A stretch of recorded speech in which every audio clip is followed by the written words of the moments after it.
SNES debuts at CES. Atari kills the Panther, and EA starts buying up developers. These stories and many more on this episode of the Video Game Newsroom Time Machine. I've been waiting a long time for a chance to say this. Stop the presses. Requiescat in pace. Makes him crazy, man. What is a man? It's me, Mario. What a mess. Get over here! Please save me.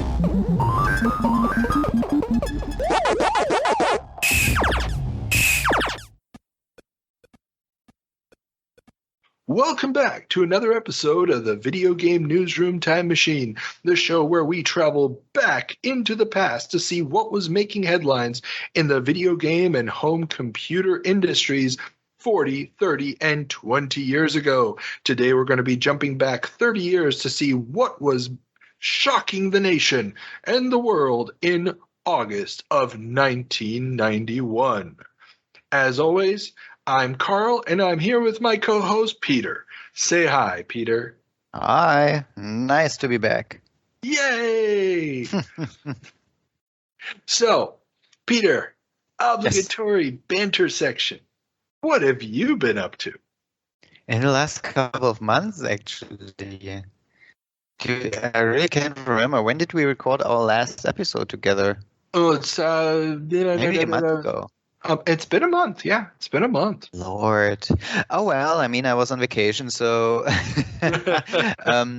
yeah, time well spent. We were in Austria, and we were basically we're hiking the entire day, walking from mountaintop to mountaintop, enjoying this gorgeous view you have there, and our bodies just being like, hey guys, what the hell are you doing with us? We're not used to moving. So body-wise exhausted, but mind-wise relaxed. We returned in a 6-hour traffic jam. Body-wise exhausted, mind-wise exhausted. We arrived. No, but it was a good time. I'm glad to hear it. You deserved the break and immediately went right back to the grind at work. So I did. Congratulations. Yes. And our dear listeners surely notice neither one of us is yawning as crazy. So this time we actually found a time to record earlier than 10 p.m. Exactly. It's more like 10 a.m. Exactly. Yay! We will not say which day it is. We will not say who of us handed in some vacation time for this. Well, I mean, I theoretically could hand in vacation time for this, but I don't have to, so I won't. And yeah. And I will plainly just not comment on that. Yeah. Anywho. Okay. So, let's start getting to our orders of business. As always, yes. Before we jump back in time, we need to first look at one of the games that was reviewed in the magazines that came out, or that were cover dated, I should say, in August of 1991. Remember, everybody, we always use the cover dates for our time jumps. Obviously, this means the news happened before that. It's a framing device, keeps things simple. And also remember, you can check us out on the YouTubes and on Instagram and on the Twitter and on Facebook. And please spread the word as far and wide as you can. And of course, we have our Patreon, but more about that in a moment. Mm-hmm. We need to go back in time for a segment we call 7 Minutes in Heaven, where our intrepid co-host must play 7 minutes of one of these games. And the game that we chose was one of my personal favorites from the era, and a game that Peter has never played before, called Hunter for the Amiga. Are you ready, Peter? I am so ready, and I'm looking forward to it. Excellent, because we obviously are recording this in chronological order, and you have not played it yet. This is why I stumbled a little bit. Okay, and let's begin the 7 Minutes in Heaven.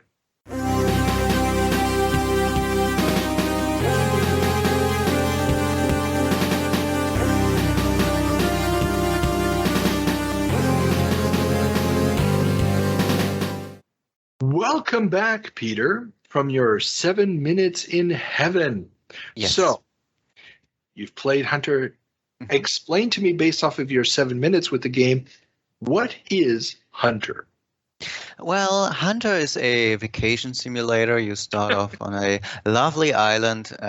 You have everything you need there. You have an HQ, you have 2 little huts where you can gather stuff for free. Then you go on a boat tour, on a cruise, so to speak, and you reach a shopping island where you equip yourself with other stuff. And then you move on to another larger island and you walk around, enjoy the view, blow up a few huts occasionally, and your main goal actually is to hunt down some target, which I never found. Yes, this basically sums up my 7-minute experience with Hunter. No, but seriously, so Hunter is a game where you have I think you are a soldier or a spy or a secret agent or something like that. And you start off at your HQ, you equip yourself with stuff, you ammo up, and then you go hunting your target, as the name said. You have beautiful 3D graphics. You have different ways of moving around. You can walk, obviously, you can use a boat, you can actually swim, which I think is pretty cool. Thinking that even in later games, people just drowned when getting in touch with water. Now, and let's talk about the 3D for a moment, because it's not a first-person view, correct? No, it's not. It's a third-person view. Well, you're looking at it's not really third-person. You're looking at your character, which is on the screen. Yeah. Well, that's and you have an person. open world. That's third-person. Yeah. Third. Well, yeah, but you're not right behind of your character, if you know what I mean. Okay, yeah, so it's not a third person where you're chasing the character around. It's not like a Tomb Raider, but it's sort of a slightly isometric view of the world where your character is always in the middle of the screen. Yeah, a little bit like movie-like, I would say. And you move around in this 3D graphics world, which is actually an open world with which also scrolls freely. So it's not like screen and then another screen, and you walk basically from screen to screen. It's just like, as you said, your character's in the middle and the world floats around you freely, depending on where you want to go. Yeah, and it's flat filled polygons. So the whole thing is made up of polygons. And you can get into the vehicles as well. You got into a boat. I think you didn't get into the Jeep, did you? Did you find the Jeep? I haven't found the Jeep yet. Okay, yeah. There's, I think, a Jeep and maybe a truck as well that you can use and then drive around the surface much more quickly than when you can walk. And you also didn't encounter any people to talk to yet, right? No. I mean, I encountered a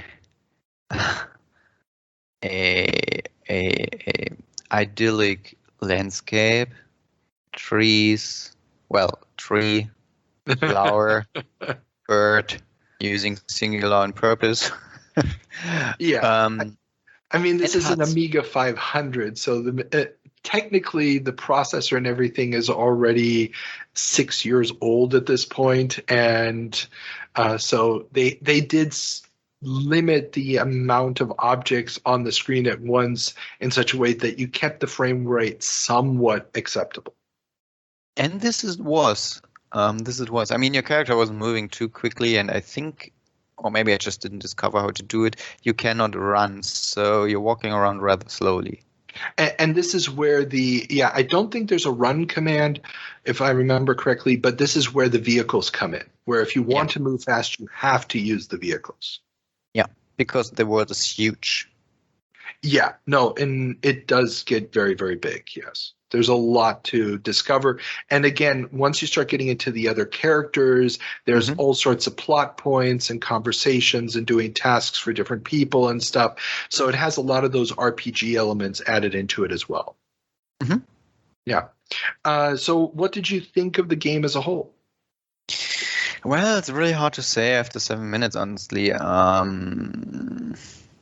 was somehow I had to think of games like GTA or something, and I think this is one of the predecessors that those games later on heavily relied on. Because, I immediately felt the urge to blow up something for some reason. Maybe because I got a rocket launcher. I don't know. But I don't know. For some reason, it was a little bit... I could figure out what to do. At least I thought so, until I didn't find my target. But, you find a logbook, you have a map, you know where you want to go, you see your target is marked. So it's like games nowadays. Did I enjoy it? I don't really... I can't tell, because 7 minutes is, I think, not enough by far not enough to experience the game and to have an opinion. I think it has potential. Yeah, it's one of those games, and I included it here because of the technology, because of the way that it's in many ways predicting the future of this type of game. But at the same time, it is a game where you have to spend a lot more time exploring the world, really uncovering the options for interacting with the world to really get a full feel for it. The game got amazing scores back in the day. It was pretty much high 80s or 90s across the board, just because it was something so new. It was so impressive. Unfortunately, it was also one of the games that kind of got caught up in Activision's churn. We've talked in previous episodes about how Activision was going under, and a few months ago it got saved, quote unquote, by Bobby Kotick and his group of investors. And this was a game that was developed primarily by one guy, Paul Holmes. It's another one of these, small team, very seat of the pants type of things. And it only gets released, I believe, on the Amiga. There may have been an Atari ST port, but I'm quite certain there's no DOS port of this. And I can actually look that up real quick just to be on the safe side. Yeah. So there's only an Amiga and an Atari ST port of the game, which of course means that it was never going to get widespread penetration, especially in the US market, where Activision is refocusing its efforts at this point. And it's one of those games that they've probably had on the shelf. They had the contract standing for a while. They just pushed it out onto the market, and it probably did okay on the Amiga and Atari ST market. But because Activision was refocusing what they were doing, it was never going to get a PC port. And had it gotten a PC port at the time, I think it probably would have been a standard setter. But it just got lost in this whole Activision kerfuffle of the time. Okay. Yeah. Unfortunately. Okay.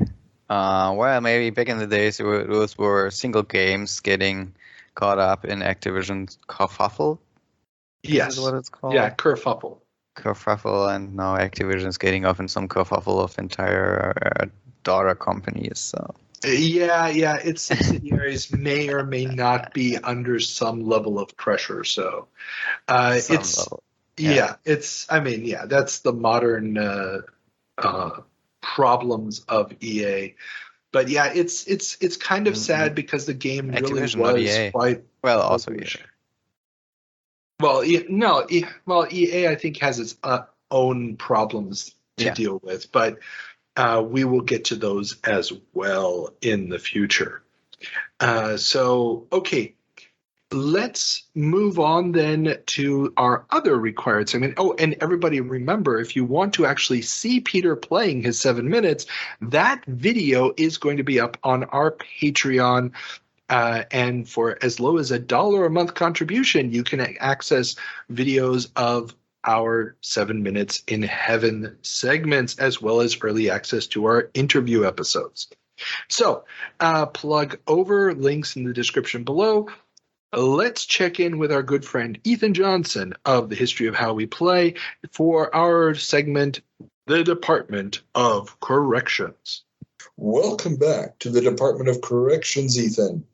So, before you tell me everything that I got wrong in July of 1991, we must find out what our intrepid co-host Mads said that you thought was, quote, worthy. Well, yeah, I'm not... I don't think there was anything in particular. I mean, it was fun. Thank you for coming on, Mads. But he did say he liked the singing, so I'm going to give him something for that. So thank you, Mads, for coming on the show. You can come back anytime you know. That's it. Dude, I did not expect that guitar. That was a very, very nice touch. Very, very nice touch. So yes, it was fun. Thank you, Mads. You definitely brought some of that European witticism that we all need here in the United States, let me tell you. Since we're obviously recording this all in chronological order, you know very well that he was just on our previous episode as exactly. a co-host, so, yes. All right. So okay. We are delving into the department past the bookies with their coffee and into the main office where you will get your stamps of correction. You talking about jukeboxes and all the attempts to get the dollar coin and all that. You said that you put another nickel in the Nickelodeon, but a Nickelodeon is not a jukebox. Nickelodeon is a theater, because an Odeon is a theater. Oh, you mean an Odeon is a jukebox? No, Odeon is a theater. You said okay.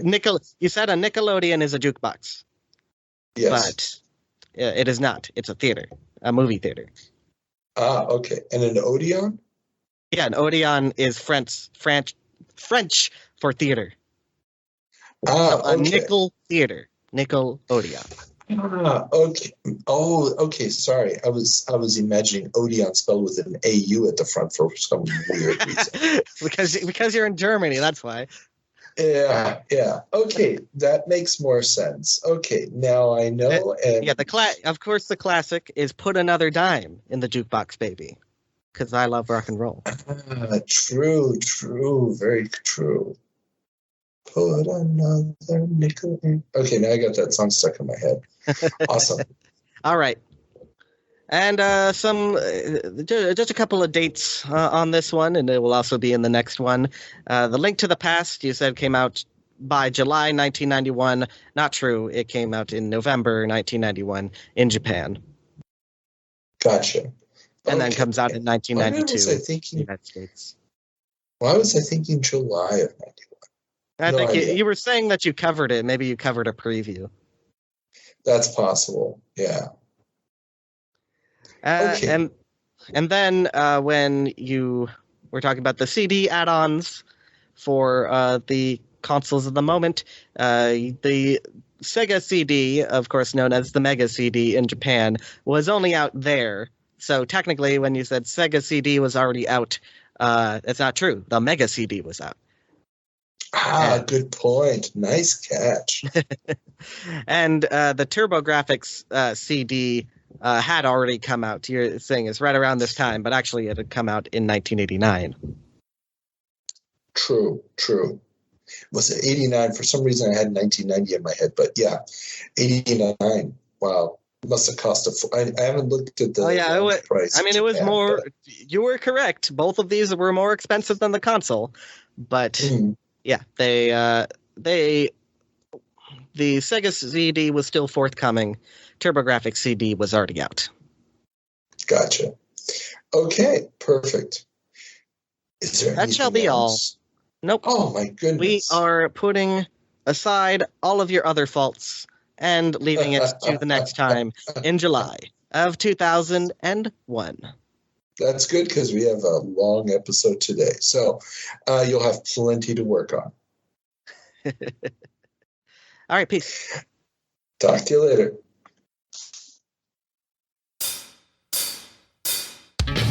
Now there's a new game in the video arcade. 1991. Virtual reality is the best way. Thunderblade. The market's very fickle. Dude, I should go on vacation way more often. And you know why? Why? You're getting better in your research when I'm gone. I don't know. Maybe it's just my shining presence that distracts you. But this was just minor stuff. Well it was done. very minor stuff this time. Next week may not be so minor, but this week was because I'm back, baby. This week, this time I got off easy. Yes, the 2001 jump, a little bit less so. So we're good. Alrighty. Okay. Okay. Want to move on? Let's turn on the time machine and head back to August of 1991. Welcome back to August of 1991. Peter, what's our first story? August of 1991. And our first story is Nintendo shows of the US Super Nintendo Entertainment System. CES brought everyone their first official glimpse of the US release of the Super Famicom, the Super Nintendo Entertainment System. Gone are the bright colored buttons and curved case, and in are hard corners and matted white and purple. Yeah, I forgot that the Super Nintendo Entertainment System in the US was actually pretty colorless. Yeah, they were definitely going for, and I'm sure there's some interview someplace with somebody about this, but my feeling is they were going for a more mature look. They were really afraid, I think, that the Genesis sleek blackness was going to make the colorful Super Famicom setup look too childlike. Yeah, it shouldn't look like a toy. However, playing Mario on something that looks super mature also is incredible.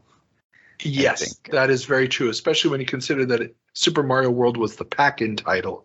So, you're immediately getting this game cartridge with this super colorful picture of Mario riding Yoshi with a cape on. And, it didn't quite jive. But, it was one of those things.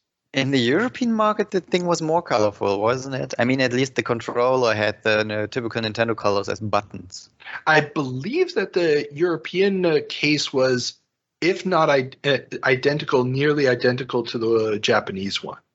Yeah. So now you can just look it up here real quick. I know what it looked like. We had one at home. Yeah. It looks just the same as the Japanese one, I believe. Yeah. Yeah. Oh, they didn't change the case for the European release. They went back to it. They changed the name. Obviously, it wasn't Super Famicom. It was the Super NES, but it did have the Japanese shape as opposed to the US shape. Yeah, I think it looks way better. I don't know. I didn't like the US shape. This looked way too old for me, like the Nintendo Entertainment System. Yeah, and I mean, it also is a little bit in line with the NES top loader that came out shortly after this. And I can imagine that they were trying to go for, some kind of similarity between the boxy NES look and this. But ultimately, it's not a beautiful designed system. It doesn't pop the way that the Super Famicom case does.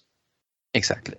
Yeah, but it's still better than the original Famicom with its red and gold, which never caught on with my taste. But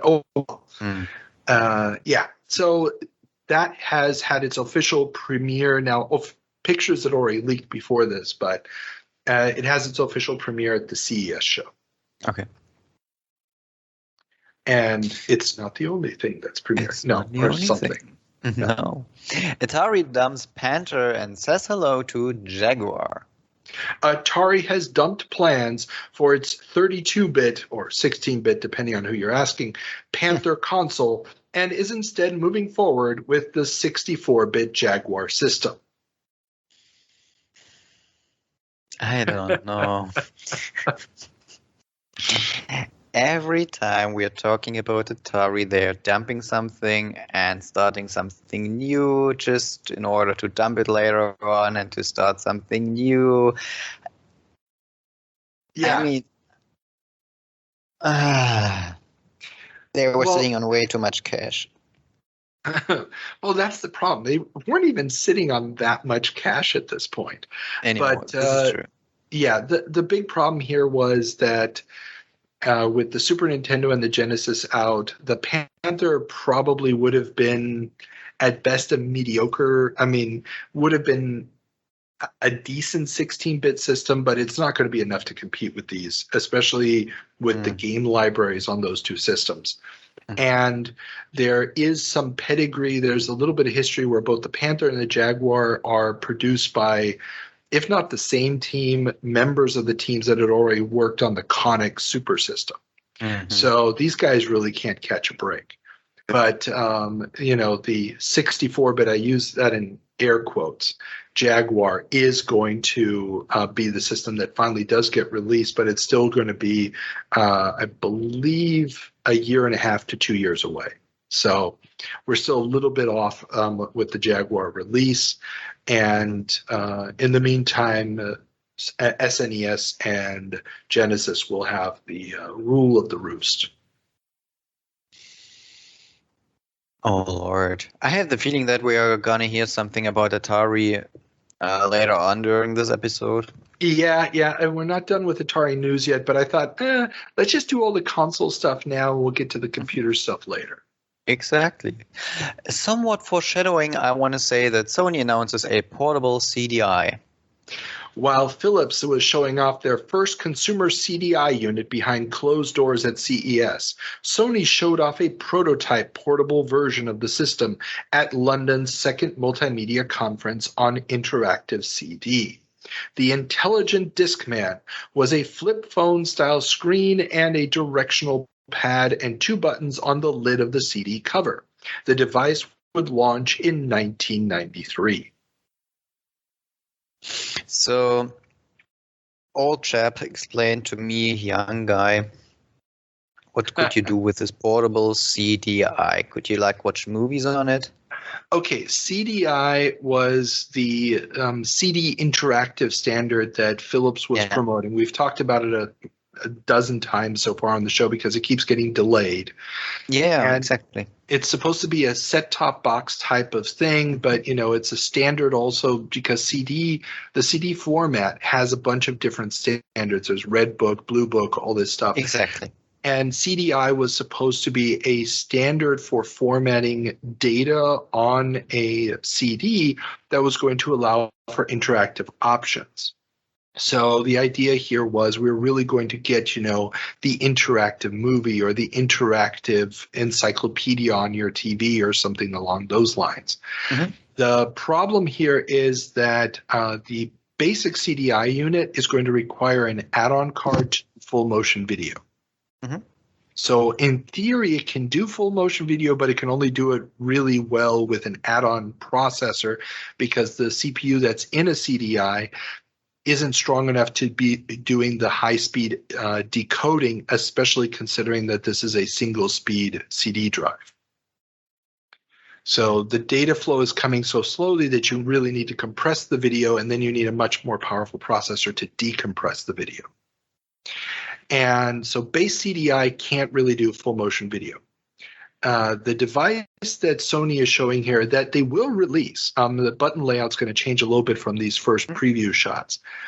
In theory, can run the CDI games, and there are CDI games. We talked about how Nintendo had licensed some of their characters to Philips for this purpose, but the games are pretty much universally terrible. There's little to nothing of value in the CDI games library. And the games that do show up that use a lot of FMV are not going to be playable on a standard CDI player. So you could play normal CDs, music CDs. You're going to be able to use the encyclopedias and stuff, but that's going to be the extent of what you're going to be able to do with this device. Okay, so minimal value added. Awesome. Yeah, and I mean, it really comes down to the fact that there's no real move by software developers to make games specifically for CDI. I don't know enough about the hardware specs of CDI to know whether or not it could have actually done anything decent. But from what I've seen of the games, it just was underpowered as far as raw processor power is concerned in order to deliver games even on a Super Nintendo level. So the fact that you had the mass storage, but without the processor power and the memory to really make it work, and this has always been the problem with CD-based systems, unlike a cartridge where you can swap out memory on the fly and load in new sprites whenever you feel like it because it's coming off a cartridge and the speed is there, you need a considerable amount of RAM in a CD unit in order to load game content into RAM because it's not going to be fast enough to load it on the fly from the CD. Yeah. And so, yeah, CDI is never going to be a very good game machine. No, I can see that. What I cannot see, though, is, I mean, all the things you just mentioned, they are so obvious, and to the developers of that thing, they should have been obvious as well, even back in the day. They should have, and I think that they were thinking more of this as a high-end device for adult consumers. And this is just me purely speculating here, but I get the feeling based off of how they marketed the machine and the price points that they were going for, that this was going to be like CD players in 1985, 86, 87, where CD players were hugely expensive. The rich yuppie types had these giant machines in their home to play CDs. And it was something, where you bragged about and you were going for the beautiful sound quality or whatever. And here they were thinking, it's going to be a device that you either use it for business presentations or training videos, or, you sit at home, the high-scale family home wants to have the Grolier's Encyclopedia on a CD, and they pop it in, and they see these beautiful pictures with the text and things like that on their screens. That's really what they're thinking this is going to be for. The fact that they're going to have to entice people with games because the age of gamers is going up, especially those 25 to 35-year-old early technology adopters are no longer the people from the 80s who weren't game players, but now they are people who grew up on games, and part of technology for them and interactive technology is gaming. I think that caught them by surprise. I don't think they were quite prepared for what it meant to be a games producer. They didn't have that culture in them. They didn't know just how important that was going to be. And just slapping some character names on a game was not going to bring all the boys to the yard, so to speak. No. So, to sum it up, they didn't really know their market. No. But then again, the project was in development for so many years. The market changed in the meantime. Yeah, klar. Sure. And that's one of those things that we can't forget here. When a product is in development for this many years in the technology area, the market research about your target market that you did in year one is not going to be the same in year 5 or 6. And that's pretty much how long this project's been running now. Yeah, that's true. Yeah. Okay, I think this is not the last thing we've heard of the CDI for today. Oh, no. So let's move on in the meantime, sticking to CDs, because Sega shows off Mega CD in Tokyo. Sega has shown off its Mega CD add-on for the Genesis at the Tokyo Toy Show. The expected launch price of 49,000 yen will see the system on the market by Christmas. So remind me a little quick, how expensive was this Genesis back then? I mean, Just the a rough rough estimate estimate. is always to do 100 yen to $1. That's not always accurate, but you have to think this is at more than twice the price of the Genesis. Yeah, By the this is time it exactly comes what out- I wanted to ask, because 49,000 yen is, as you said, around $400. It's close to 500, I think, at this point. Depending on what the exchange rate was at the time, it's probably a little bit less, a little bit more. Again, American prices, you always have to think most places have sales tax, so you always have to add usually a double-digit percentage to it. So, yeah, I mean, you're probably talking at least $400 at this point for the system. And this is at a time when the Genesis has just been dropped to $150 in the US. Mm-hmm. Like I said, CD technology is still very expensive, and the Mega CD is going to do what the CDI doesn't. It's got a second 68,000 processor in it. So the Genesis has one, the Mega CD has one as well that's even faster than the one in the Genesis. It's going to add extra chips to basically do Mode 7 style effects, which we're going to get some really cool looking games on the Mega CD and Sega CD because of this, sort of rotating surfaces and stuff like that. But what it won't be able to do is full-blown FMV. I mean, it can do it, but usually in a tiny little window. It doesn't have what the CDI can do later on with the FMV add-on card. It can just do that to a very, very limited extent and very, very grainy. Yeah, but what I do not get is, I mean, how on earth did they think this thing would work on the market? What they could have done instead is like put out on the market something like a Genesis 2 with the Mega CD included. You put it on the market for like $600. You have the Mega CD thing paid for. You have this Genesis technology, which is basically just the old Genesis technology paid for, and you make a nice profit without actually providing something that doesn't, find a customer base.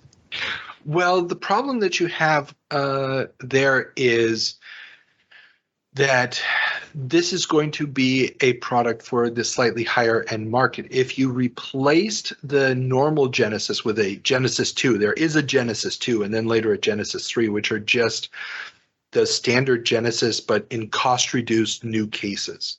Those come out later. But if you had released a combo unit, it would have been even more expensive than this. Sure. But that means that you no longer have any price advantage against the Super Nintendo.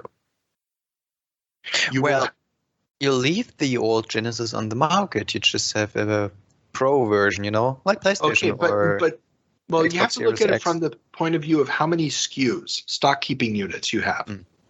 So if you have to keep the standard Genesis on the market, then for the people who already bought a Genesis, you release the add-on unit. Then you also have to have the hybrid unit. Now you have 3 SKUs on the market. And this is what I mean. You just don't release the add-on unit. You just have the old unit and the hybrid. Well, yeah, but what do you do to all your loyal customers who in the last 2 years have bought your console, even though you were the underdog on the market, and now you're telling them, well, guess what? Your old system sucks, and now you have to buy the hybrid unit. Well, this is a question to the marketing. Keep the old thing cool, so not to anger your customer base, and also have this Pro for the the Pro gamer, whatever. Well, and this is the problem that Sega is not strong enough in the market at this point. Remember, Sonic is just hitting. Most of the magazines either reviewed it last month or this month. So their killer app is just now hitting. They will not actually hit 1 million units sold until after this Christmas. Okay. So they are a puny little nothing in the market in comparison with Nintendo. Yeah. And Nintendo is bringing out the Super Nintendo this year. If they went to the retailers and said, hey, we've got this hybrid unit that costs $550 because it's the CD unit plus the other unit, you have to pay for all that hardware. they would have said, "Yeah, that's cute, Sega. Please leave now." The Sega CD, when it does come out, I mean, it's going to come out next year in the US. And by then, Sega has established a foothold thanks to Sonic. It's only with that extra muscle that they can even dare to go to retail and say, hey, we got this second box. We have this second SKU for you to put on the shelf.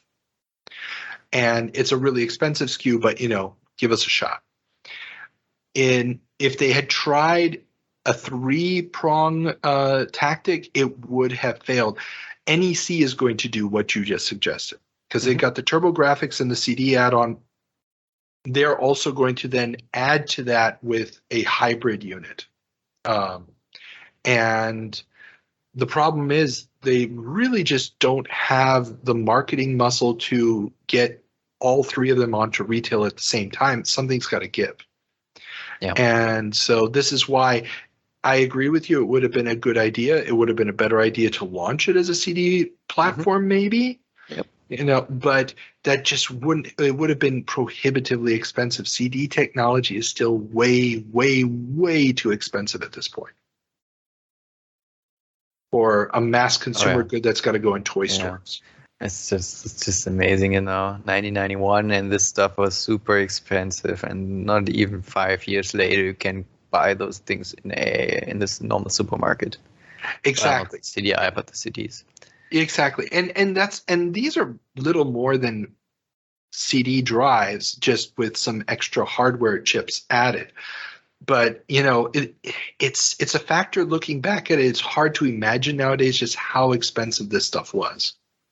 I mean, it's with all technology. The price of all the technology decreases over time. I remember I had this birthday present which I gave a friend of mine who is really a gamer, and he wanted some money to build a PC together, and from work we had to throw out some old motherboards and old processors, and I just took one of those and put a bill beneath processor and the processor socket, and I found actually some old advertisement where you have a 10 megabyte hard drive for what is it like $200-300? Oh yeah, I remember those days. All the storage space you need, 10 megabyte. Dude, I remember I remember thinking about getting a 30 meg hard drive for my Amiga 500 back in the day, and it was almost as expensive as the computer itself. It was just astronomical. And it was just like, there's no way I can afford I can't justify the cost. No. But technology changes over time. It gets cheaper, and then there's the new hotness, which is going to be super expensive. So yes. And speaking about the new hotness, and something nice transition. I actually have another transition, but this is actually pretty cheap and pretty dirty, so I won't go through with that. Sega announced the Action Chair. Sorry. Okay, so I can imagine where you're going with that. Thank you for not going. So, showing off their market dominance overseas, the Action Chair is a controller in the shape of a chair that is activated through the rocking of the player. Speaking about virtual reality. Exactly. Sadly, it would never make it out to the North American or Japanese markets. So, yes, this is just one of many sort of moving part type of controllers that are getting promoted around this time. I mean, we talked recently about the U-Force from Bruderbund and stuff. But so the Action Chair, you can find pictures of this online. It did hit the market, but nobody really knows how many units hit the market.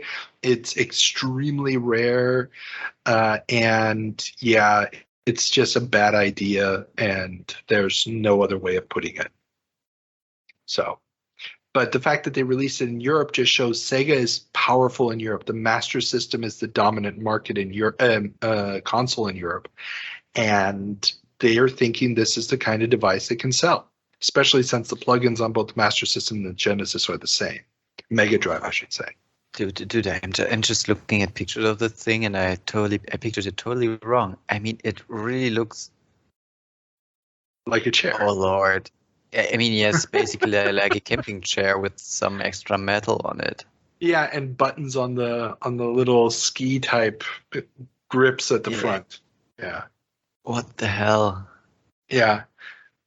Yeah, dude, this is the kind of gimmicky crap that was coming out. I mean, over the next year or two, we're going to be talking about a lot more of these weird ass gimmicks. There will be more coming. Oh yeah, no, the add-ons for the consoles are not done yet. Please. Yeah. All right. In the meantime, moving on, because I mean, looking at the picture, I have nothing more to say to it other than, guys, look. If you don't know how the thing looks like, remember, all the links to everything we talk about are in the show notes below. Yeah. Please have a look at it. It's worth your time. Anyways, Dixon's. This is the GX4000 and 64GS. Major UK retailer Dixon's has begun deep discounting Amstrad's GX4000 and Commodore 64GS game consoles. The systems introduced in 1990 have not proven themselves, and now that the holidays are over, the remaining stock is being blown out at a fraction of the original retail price. Okay.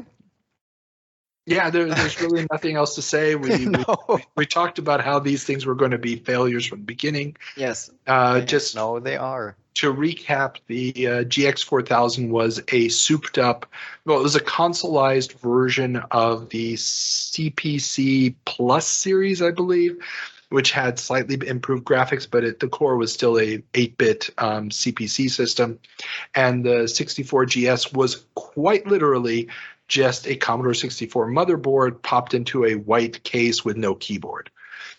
The story goes that the returned 64GS units that made it back to Commodore were disassembled, and they just popped them into C64 cases and sent them back out to the shops.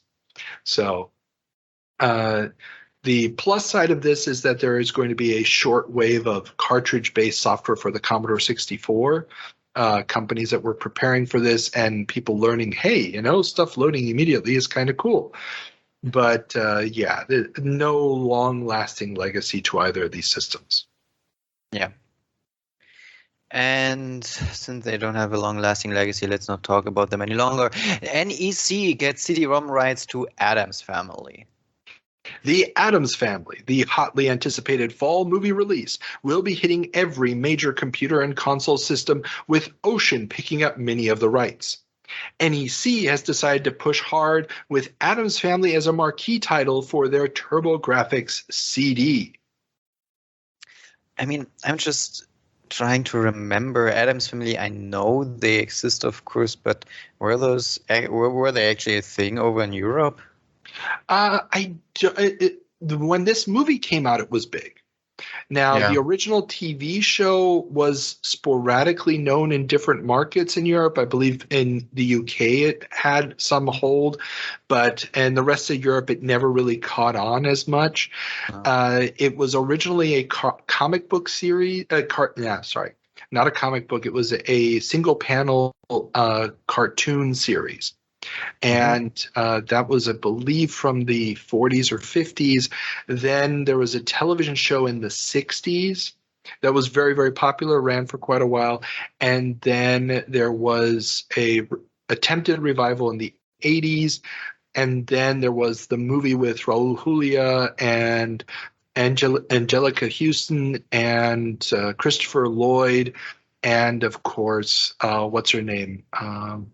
She played Friday in the movie. She later on she was in Sleepy Hollow and a bunch of other films. I can't remember the actress's name now. I'm completely blanking. Christina Ricci, of course. And she played Wednesday, not Friday. My goodness, my brain is really going now. I should know these things. So so Christina Ricci is she plays the daughter Wednesday. The movie's a huge success. The pinball game actually becomes the best-selling pinball machine of all time. The movie is a worldwide phenomenon, really makes the Addams Family a household name. It gets a sequel, blah, blah, blah.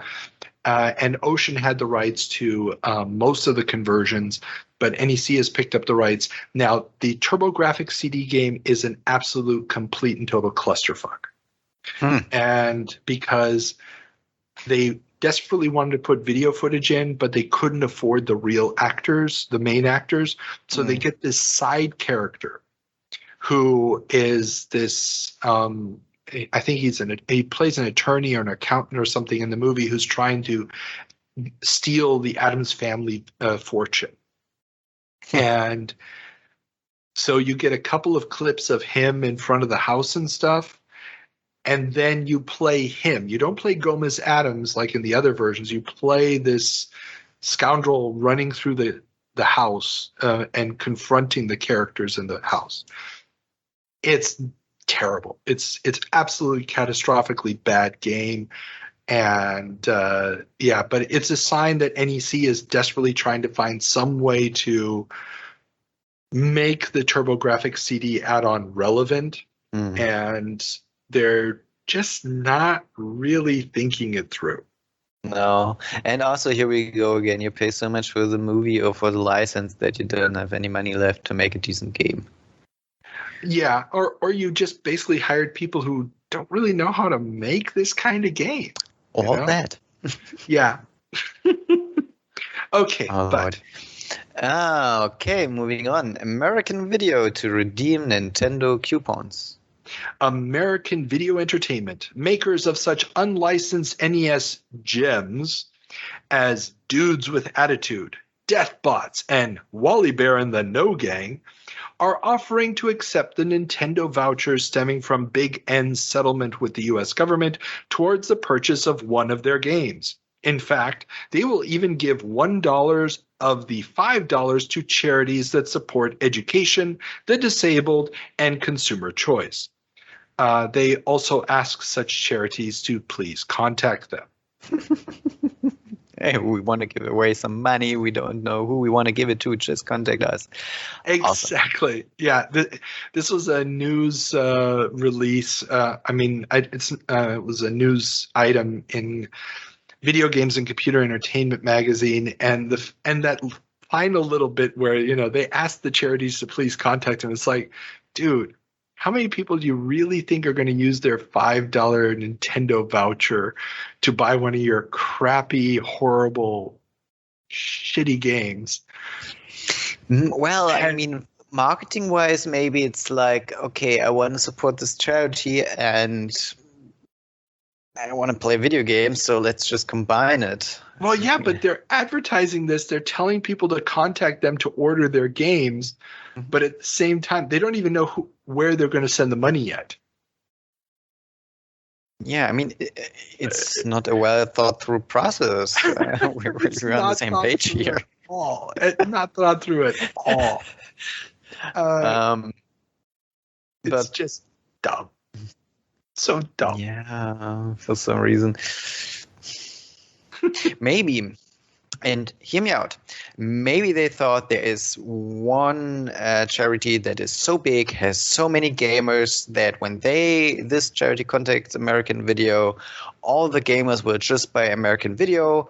The gamers get rid of their money, but get a crappy game for it. American Video gets a lot of money, hands out crappy games and $1 charity, and the charity will just get the money. So win-win.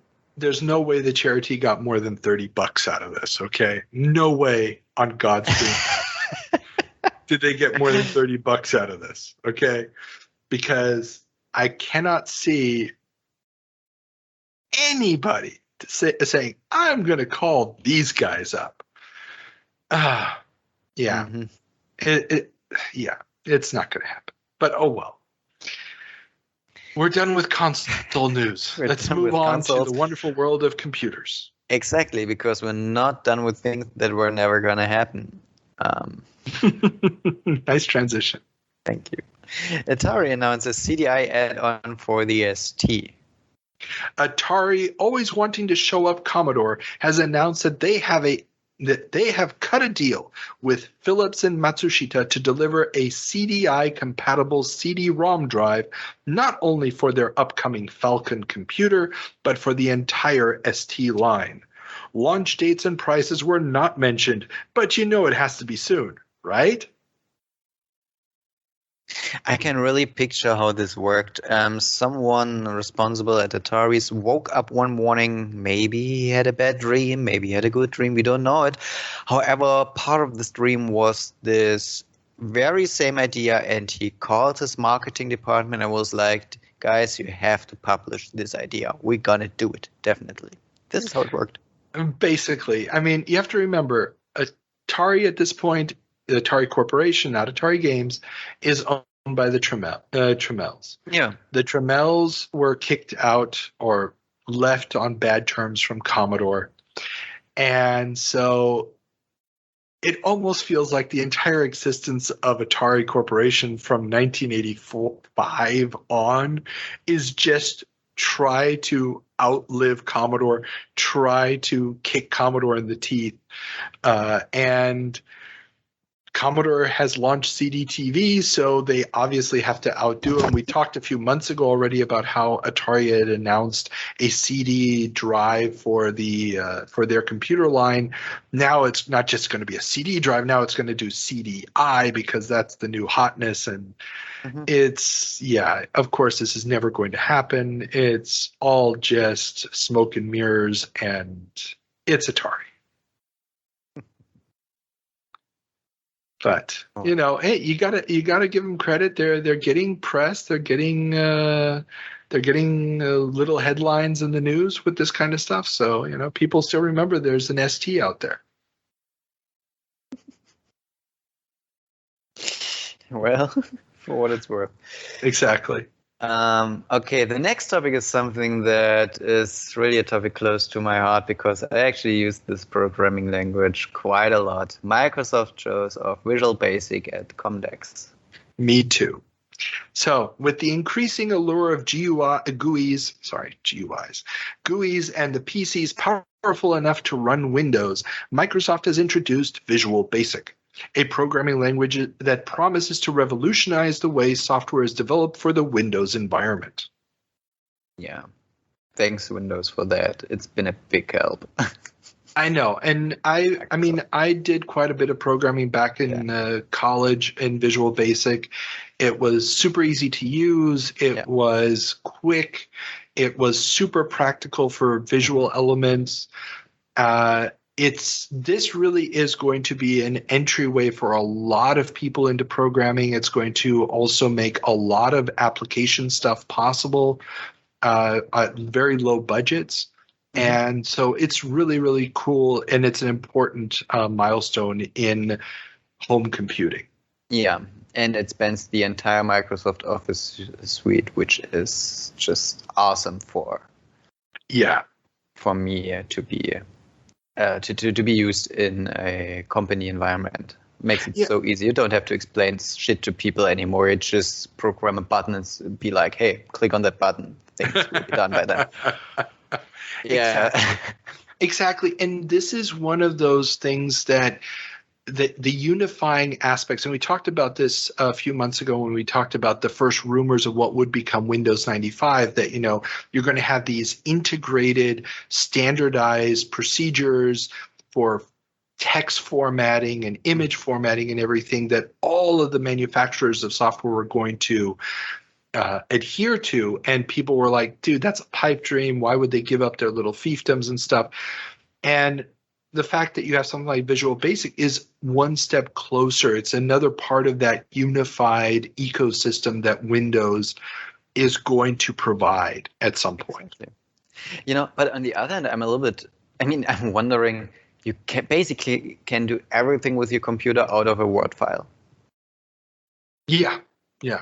And this is just astonishing. Of course. Be careful and it's with that. Brilliant.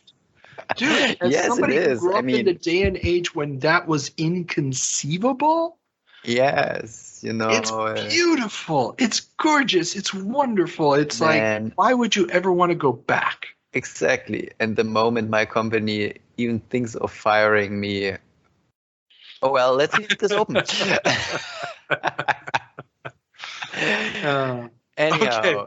Before you start making weird blackmail sounding threats here, let's move on. No, I'm not making threats. I'm just stating facts. Anyway, Mythos Games announces Laser Squad sequel. Laser Squad. Sorry, I lost my place. Laser Squad, a cult classic sci-fi squad-based tactics game from the 8-bit era, is finally getting a sequel. According to lead designer Julian Gullup, I think it's Gullup or Gullup, I don't know how to pronounce it. While the graphics are done, the bulk of the coding and gameplay is still unfinished, but the game should make its December release date. And? It didn't quite make that December release date, and it didn't look at anything. No, didn't look anything like the screenshots they showed with sort of, broken isometric, top-down graphics and stuff, like in the original 8-bit version. So cyberpunk. No, it would morph considerably and be released in 1994 as a little game we call XCOM. Oh, so a cyberpunk success story. This becomes what some people consider the greatest DOS game of all time. Yeah. The greatest PC title that has ever been made.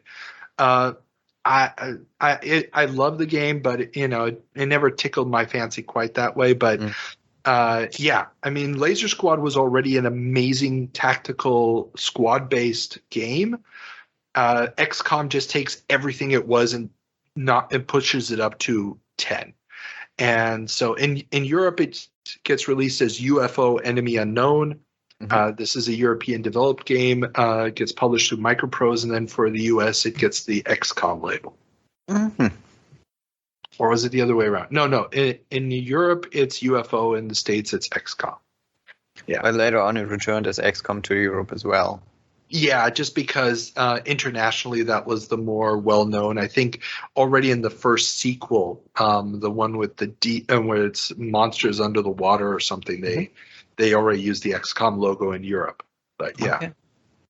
So it's just cool to see this announcement. The first screenshots are very much, it just looks, like you see this, you're supposed to be seeing it from above, but the trees look like you're seeing them sideways. Mm-hmm. It's very iconographic in its graphic style. It's very, very basic, but you can just tell, it's these guys are thinking, and they need a few more years to really refine it.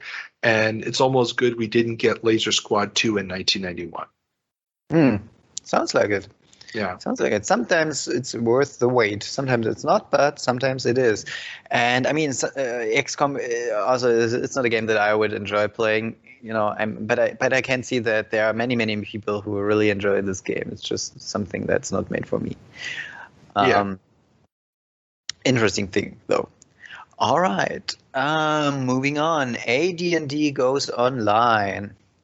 Computer Gaming World has an in-depth look at SSI's Neverwinter Nights, the online version of the Gold Box engine that runs on AOL.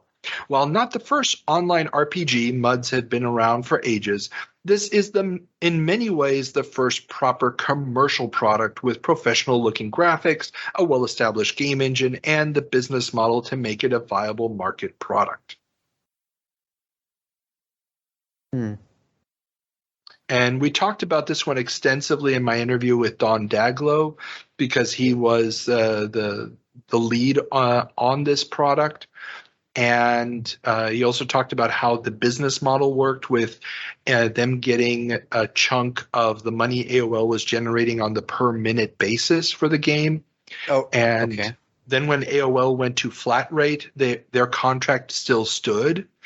And it became increasingly problematic for AOL to keep paying them the money for it and stuff. So very, very cool thing. This is also where we start to get, really well-organized guilds and people adventuring together. And it really becomes this hardcore community that even survived the death of the game.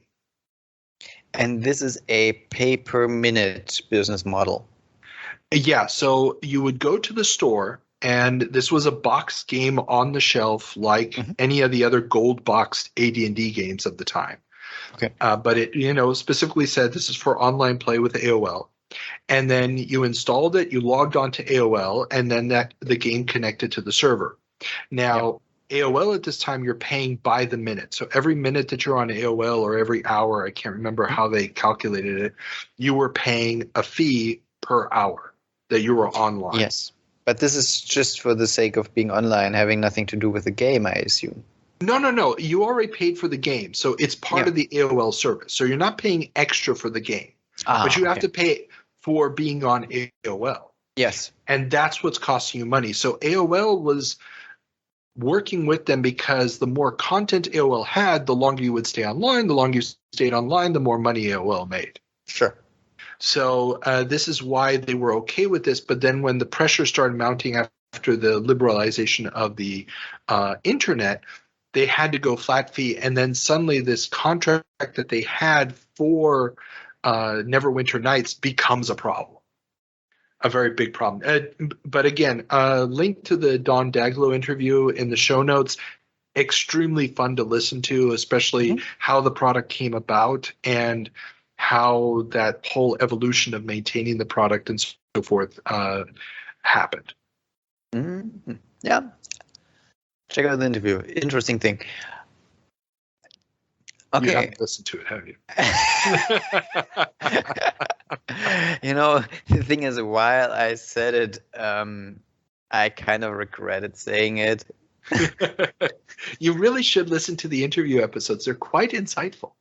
I listen to them. I just can't catch up because you're recording interviews left and right, and I'm more middleman, middle kind of guy. Well, I'm only doing 2 this week, and I got another one in 2 weeks, and this is basically what I'm saying. Yeah, I mean, there's some good stuff coming down the pipeline. People, you should join the Patreon so you can get 3-month early access to our interviews. Paul Neurath is the latest one, just went up on Patreon last week. So the Looking Glass, Ultima Underworld, Space Rogue, System Shock, that guy, awesome stuff.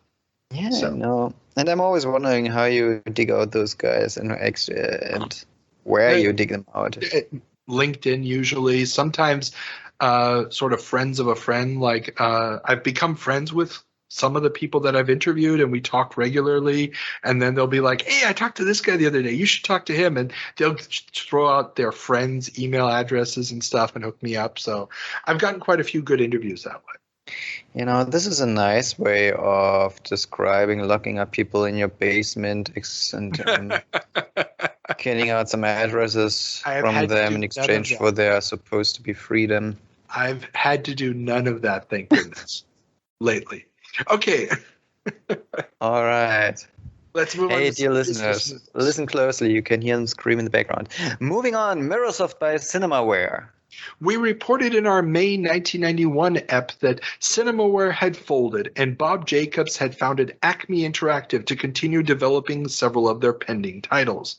Well, European publisher Mirrorsoft has bought the Cinemaware name and will continue funding development of games under the label, with the Acme titles being the first to go forward. Okay, so it seems like a company is actually not just dying, but it's moving on. So this is nice to see. So what did come out of this merger? Well, they first released a box set of 4 of Cinemaware's games, and there's a couple more games in the pipeline, like Cinemaware TV Sports Boxing, and I believe the hockey game is still coming.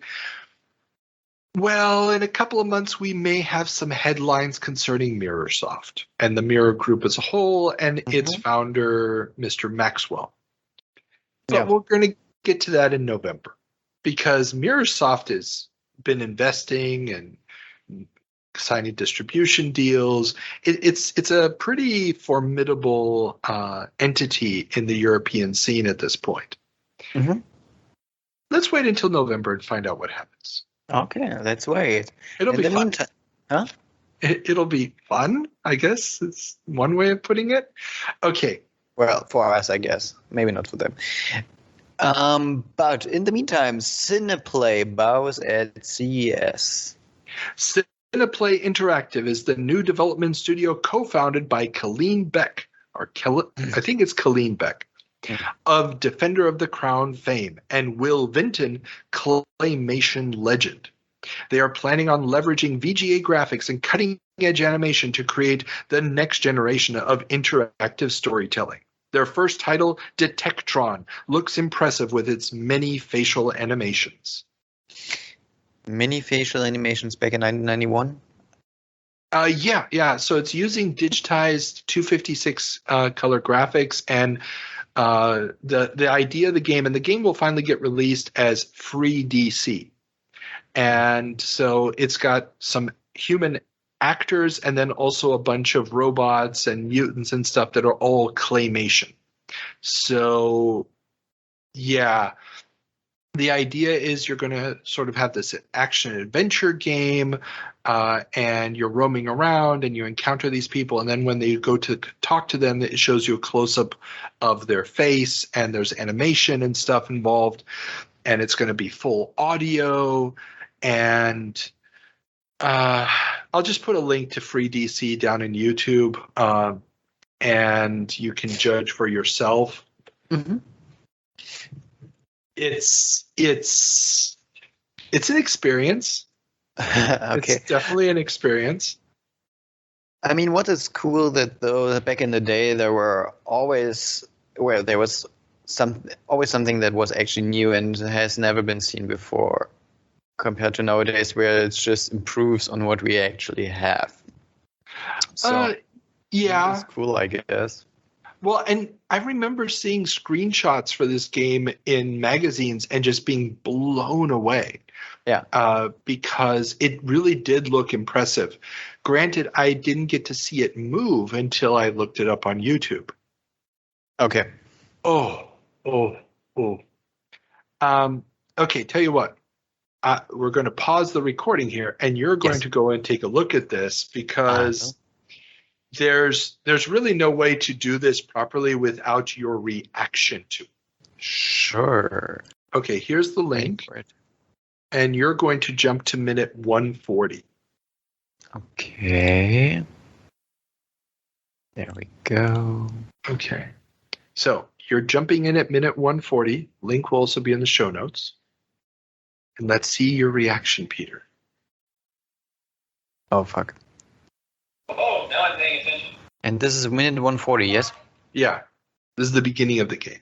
Okay. Oh, Lord. Okay, so basically you're on the planet. You really angry that I am your friend. What the hell? He seems to be like a badass. Okay, so you can be angry or pissed. Why is it not, son? Only thing worse than a bot is a living bot. This ain't my house. Angry, danger, red night approaching. Not today. Red night? Sunsets don't spook me, you screwy bot. Red night. Oh, Lord. Carl. Yes? I feel like I'm getting dumber by the second. Oh, it gets so much worse. This is one of the worst put together games I've ever seen. And the picture of the main character, that's actually Colleen Beck. So he used himself as the model for the main character.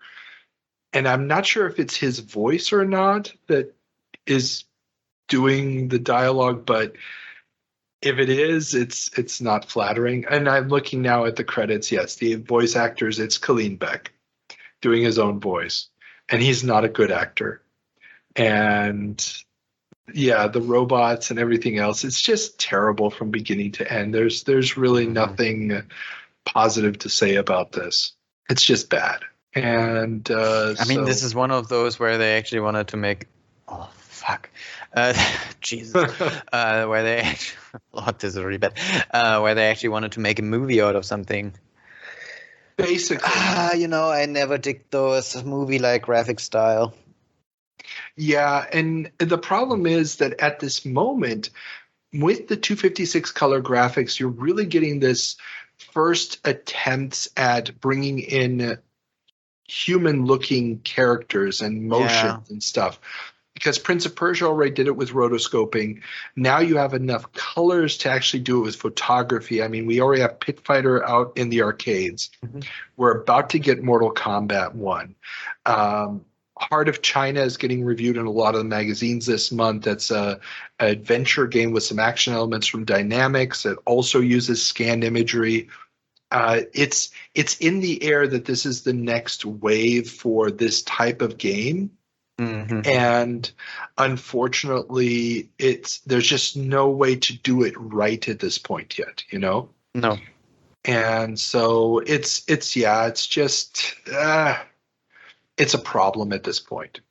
And there's just they haven't really figured it out yet, and you can tell that the novelty of having those images and the novelty of having the spoken dialogue and stuff isn't going to last very long. Mm-hmm. It's going to fade out faster than anything else. And this is actually a pretty good thing. I mean, Lord. Yeah. Weird times. Very weird times. So, okay. So that was Free DC, or Detectatron as it's called at this moment. So we don't need to delve any deeper into it. Yeah, please. Suffice it to say, Cineplay is not going to be long for this world. They will release one game and one game only. And it's kind of sad because Will Vinton, the claymation guy who was in here, he created the California Raisins commercials, a bunch of other famous stop motion stuff, and actually had the trademark on the word claymation. Mm-hmm. He could have brought a lot to this, but you can tell on the robots and stuff, the animation is limited. They cut down the animation so dramatically, probably to fit the game on disc, that it suffered because it didn't have that smooth, clean animation. Yeah, I didn't have this at all. No, dude. Let's please move on. Let's move on. Oh Lord, I don't know. I feel really way dumber than before watching this. Oh Lord. Okay, let's move on from Free DC. Just one little thing though. I tried to picture a situation where this thing was done. Wasn't published yet, wasn't released yet. It was just done. People looked at it and they were like, yeah, we did something good. Let's release that thing. Dude, everybody who saw the demo and the screenshots that are coming out of the magazines, the screen looks formatted different. Like there were a whole bunch of facial positions and a lot more animation in the dialogue sections. People were impressed by it at CES. My guess is they realized, and actually I just did an interview over the weekend with somebody it'll be out in a few months, where the question of, well, what was the effect of having more and more floppy disks in the box? How much did that cost of goods affect development? Yeah. And it was a considerable thought at the time of, well, if you have to add another disk, it's going to cut into your profits. Yeah, of course. Or it might be the difference between making a profit and not making a profit.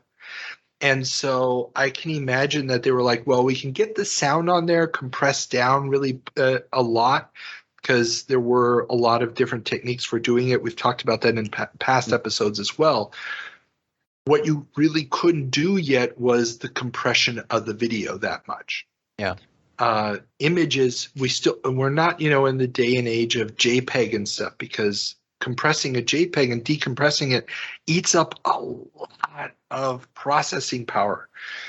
And we're just not there yet where they can do all this on the fly and still keep it within the memory constraints. I think that is really where this game fell apart, where they had to lose all the animation. They kept the still images, but ultimately it just takes all the flow out of the game, what flow there was. So not a whole lot of. Anyway, moving on, because I desperately need to. EA buys Distinctive Software. Electronic Arts has purchased Distinctive Software. The studio that was founded in 1982 has worked for a myriad of publishers, including Accolade, Broderbund, Konami, and EA. Among their gamography are titles such as Test Drive 1 and 2, Hardball, and Steve Keen. This acquisition will more than double EA's existing in-house development pool and give them additional capabilities to develop for 16-bit consoles. So EA expands. How big was EA back in the day? Well, EA at this point only has 45 creative employees working in the creative side of things. Wow. Now, you have to remember, EA started off with the artists being freelancers. They weren't employees of the company.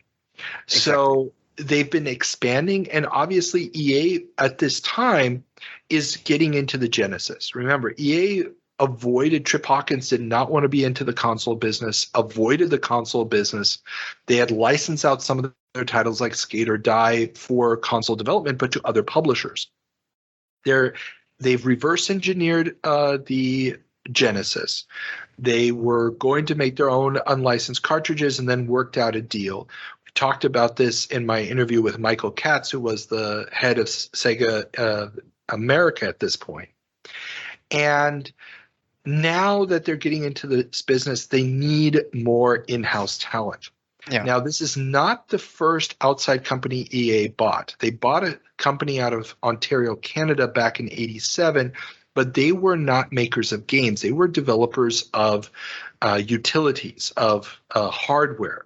Mm-hmm. So this is the first, as far as I can tell, game development studio EA has purchased. This is the beginning of EA buying studios. Mm. And this is a fairly big buy because Distinctive, I mean, they're famous for the Test Drive series. That is like a gold standard of car simulation games on home computers at this point. And it's also one of the games, Test Drive 2 gets ported to the Genesis. Not necessarily successfully, but it gets ported to the Genesis. And so they're bringing in quite a few people. So the EA has already got 45 creatives. DSI is bringing in 77 people on the creative side. So 42 programmers, 15 graphics and music people, and another 3 standalone game designers. Is Distinctive's output really all that great? No. They've done a lot of really terrible porting jobs. Quite often, if you saw their logo on a game, you already started to cringe, especially if it was on the Amiga or C64. All I have to say is Ninja Turtles. Yeah. But the real deal here is they're bringing this talent in-house. EA has realized they need to control or have more control over the game production output. And this is going to start the EA's trend of buying up outside studios. Okay, this is when the devil was born. No, I mean, EA is not always the devil. It's just quite often the studios, when they're purchased, often they've already got their best days behind them. Exactly. Or they've created some really big products, and the people who were behind those products feel like they want to move on to other things, but EA is buying them for those products.